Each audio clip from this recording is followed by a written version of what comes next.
Welcome everybody to my channel. Welcome to this video here on YouTube.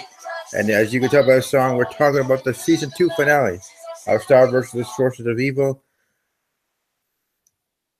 And what a finale it was. 1 hour, 1 hour pure awesomeness, craziness, mindfucks, pretty much, messing with your mind. It was a good way, to be quite honest. But even just the first episode, so to speak, because episode 21 and 22 put together 1 hour total. Face the music in its own right, sitting on its own, was pretty dang good. And Star Crushed with the battle scene and everything as well, and the cliffhanger at the end certainly was having all that stuff going on as well, so that was awesome. But let's start with first episode, Face the Music, Star comes to Earth, because Star has to do her family, like a princess song, for the citizens of Muni, for them to get to know the future queen and all that other stuff. She doesn't want to, because she doesn't want to, she doesn't want to do something like that. She wants to show her real self. Sometimes that's good, sometimes that's bad, and that's kind of what this teaches you in a way. It's good to be honest, but sometimes if you're honest too much, like maybe I am with what I share here in my live shows or live videos of anything, like putting up my business, like I did about my team on Steve's Wrestling Ramble last week. But I'm just an honest person, and Star is kind of that way too, that character. So I relate to her in a way, in that way. But anyways, she doesn't want to do it.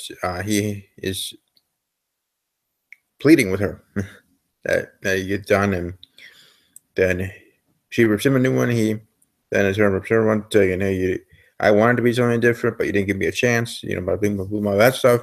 And in the end, they work together to create this song that you heard there in my intro and will be my outro as well. But just the song itself was amazing, and kind of outing the family, the royal family, about Ludo and Gosterick and the Book of Spells being taken from them and everything, and when bringing up about the King and Queen's reaction and what they said, or keeping the peace and playing the game, and stuff like that. And obviously, right when I heard that, right away I thought of Triple H, WWE. I am a WWE fan, as you guys know. I host my wrestling show, but anyways, and then comes the true craziness in a way to me.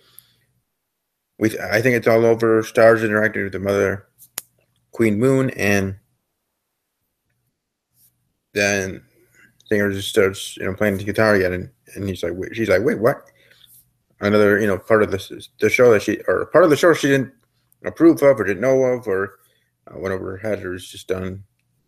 Maybe because what he saw earlier in the episode with her and Marco all giving each other a hug or something, and felt the tension or something. So he just put two and two together himself. I don't know how that worked in that way in the storyline aspect of it. I know how it works overall in the show with their fan bases and the ship war, so to speak, between Starko and Jarko and all that other stuff. But specifically to the episode, how that flowed, it got to that point was really interesting to say the least, in my opinion. But anyway, to get to that point, she starts singing, talks about shoot up spell and everything, and I'm like, oh my god. I almost like bug-eyed. I'm like, oh, I can't believe this is going to happen now. It was one of my predictions. And to be quite honest, when my predictions were correct, it actually was the actual cliffhanger at the end of the Star Crushed episode, at the end of the whole finale in total in 1 hour, of that she had to leave Earth, who knows how long, and she tells Marco that she has a crush on him. So that did happen. So I guess I was 1 out of 2. Because the other one I predicted that I thought was going to happen was that Toffee was to become human form, and that would be the cliffhanger, or one of the cliffhangers. So I got 1 out of 2 right. So 50%. Not good for a test grade with 2 questions, but I guess good for predictions in this way. So, and then, then Hekapoo kind of roused the Queen Moon. I'm surprised Queen Moon didn't try to throw a little more authority there. with their because Hekapu is, even though not trying to be disrespectful, still being kind of disrespectful to Queen Moon in a way. Just something that I noticed. But those two are arguing that Marco tried to talk to Star. Star tells him hold on to that thought, and she just leaves. And that ends the episode and outro. And you go from there. Boom, boom, boom, boom, done. Face the music over. And I'm like, well, this is interesting. This is everybody to be starting off the season finale, because now where are we going to go? We're going to Star Crush. We're going to get to the battle scenes, or what we assumed were going to be battle scenes, and we were right. But still, the interaction with the High Commission, everybody in the High Commission, and Ludo / Toffee, more Toffee than Ludo, but still, Toffee taking over Ludo. But you know what I mean? That all stuff, that story, that situation right there, and so we get the Star Crush. Also, though, in Face the Music, Queen Moon goes to see Ludo's parents, who are royalty in their own right, monster royalty, and they actually used to live in that monster castle. Remember from season 1 where Ludo was with the big chair, and he had all those pillows stacked or whatever those were, because he's a short little guy, to make him look more menacing. But that was the family's home, and I guess we learned about how Ludo got that place to himself, changed the locks when they were on vacation, and then he got his monster team and he kind of moved them out, and now they live in the woods in a broken down home. But we meet the parents of Ludo, the brother, one of his brothers, who was voiced by the actor who was in the TV show The Middle, which is a great show as well, on ABC. So that works. ABC, Disney. Disney Company owns ABC, you know what I mean? So that works with that. Which, by the way, if that's the case, the character, Castle, I'm trying to remember, Nathan Fillion, it'd be great to have him as a voice actor on here. He has guest starred on Modern Family as Haley Dunphy's boyfriend for a short time. That's kind of a cool reoccurring role for Nathan there. Always glad to see him now with Castle being over in some way. But it'd be awesome to see him on Star Wars: The Force of Evil in some way, shape, or form. As a voice actor in season 3. I'm just saying, Darren FC, if you're watching, or anybody, please make that happen. I don't know what kind of character you'd have Nathan playing. Probably would be just a one role thing, as him being a guest star, kind of like this episode, with the singer being a guest star. But that'd be awesome. But anyways, Star Crush. I just wanted to bring that up because I almost forgot about it before I moved on. Star Crush started with a party, because then that's how also it ends. But anyway, started with the party. The awkwardness between Star and Marco, because of what happened in the events of Face the Music. They're literally, these titles actually have their own literal meaning, as they should, as any TV show, especially when you're talking about a season or series finale. But this one just being a season finale. Face the Music, they literally had to face the music in that way, and face the music in double points. Facing the music in Mutiny Citizens and High Commission, or no, not them. But anyways, what am I going to say? The Royal Family. Facing the music of now the Mutiny people and High Commission know of what happened. That facing the music, having to own up to it, and facing the music between Star and Marco. Those two of Star's feelings, underlying feelings that have always been there. So double full on facing the music, in my opinion. That's what I took from it. Then Star Crush literally being Star Crushed there at the end. But like I said, starting with the party, them being awkward together, her trying to suppress her feelings by being with Astier in a way, not really dating, but just being with him, and with that interaction there, you can really see how her infatuation with him is pretty much gone. Not just because she likes Marco, but then I think there's also the realization of that was more just of a fancy or whatever at that time, because she was new to Earth, sort of thing, and all these things were awesome. But now she's been here for a while. That it's not as special there anymore. Like I said, it's also there were feelings for Marco, but beyond that, I think it's also just that stuff wearing off, in that way. So that interaction. Then you have the battle, John Commission and Toffee, Little, there. Toffee pretty much getting the upper hand, warning Moon at the end that he's coming for his finger, and that was kind of ooh sort of thing. And then Queen Moon goes back there, sees Star, tells Star you have to go. She's saying no. She's trying to stand up to her mom. No, I want to stay here. I have friends here. I want to be here for summer. First I didn't have a say to come here.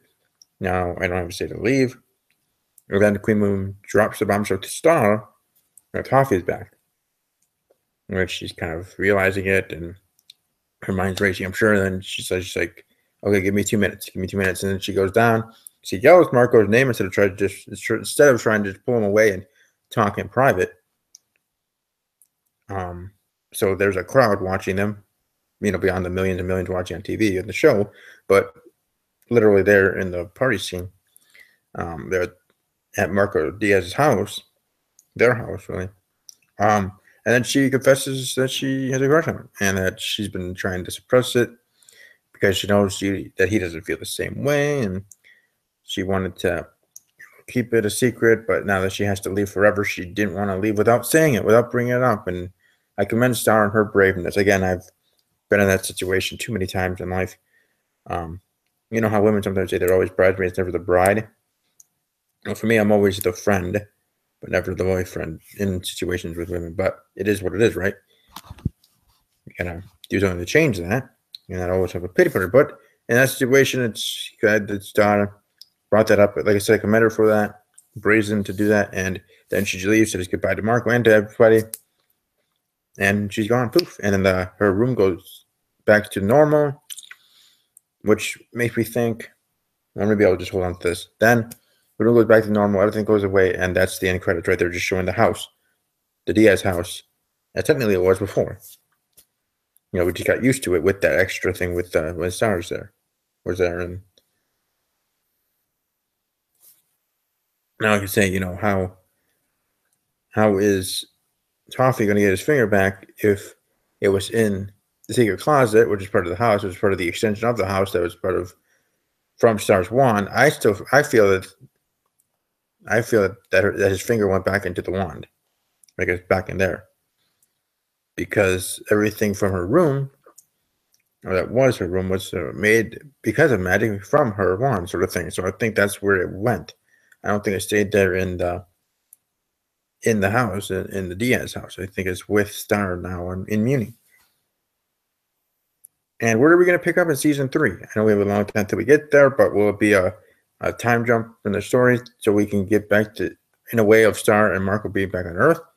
Because they might have to change up the intro, not the song, but the video, and maybe even the outro if they're still, separated. Munich and Earth, between Star and Marco. Like, how exactly is that going to be? In a way, you know what I mean? Like, I know maybe not others are thinking about that, but I know I am, because it's certainly going to be interesting to see how it picks up in the season 3 start later this year, and it's going to be a long wait.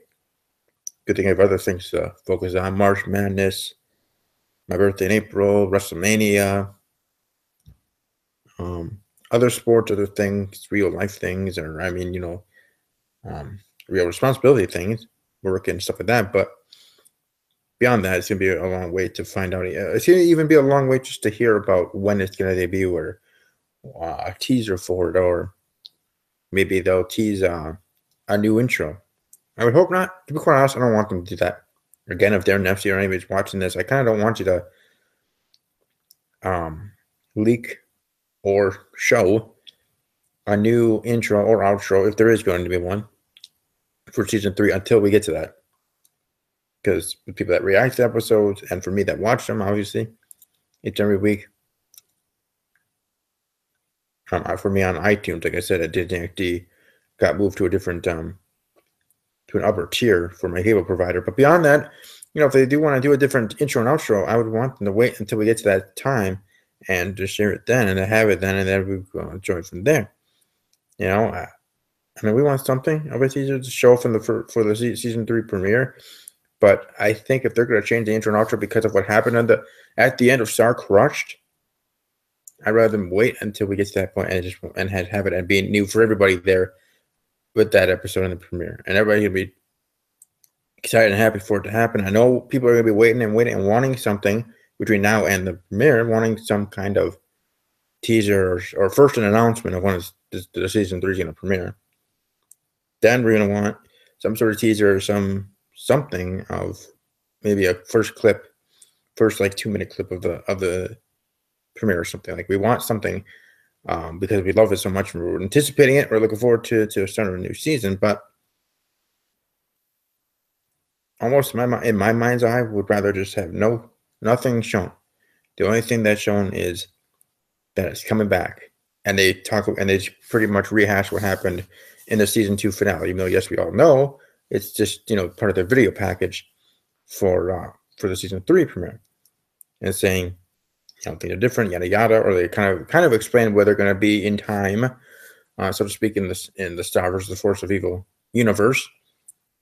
That show, and where they pick up in that way, but not in the show. No scenes, pictures if you want, maybe. I don't know. It's just me. It's like I don't want that stuff to be shown before the season 3 premiere.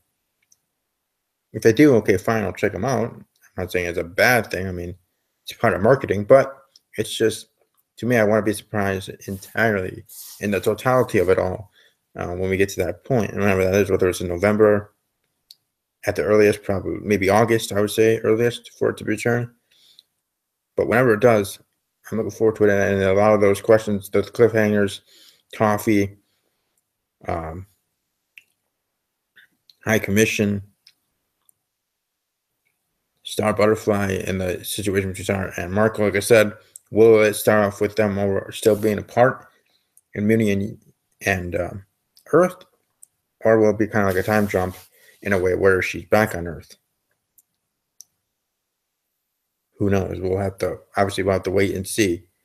It'll be a long wait, but it'll be worth it. Like I said, we'd rather have to wait and have a new season 3, than this being the series finale and no more Star Wars: The Force of Evil.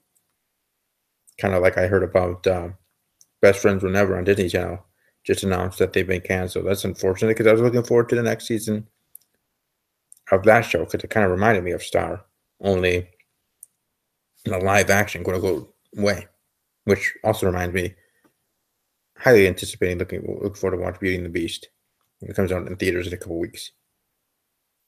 But anyways, thanks to those that watched live. Welcome to like this video, share this video, comment, let me know your thoughts on each episode and something that I missed. Maybe you want to talk about. I might do it in a separate video. But take care. Enjoy the rest of your day. I'll be back here tomorrow with another video. And as always, take care.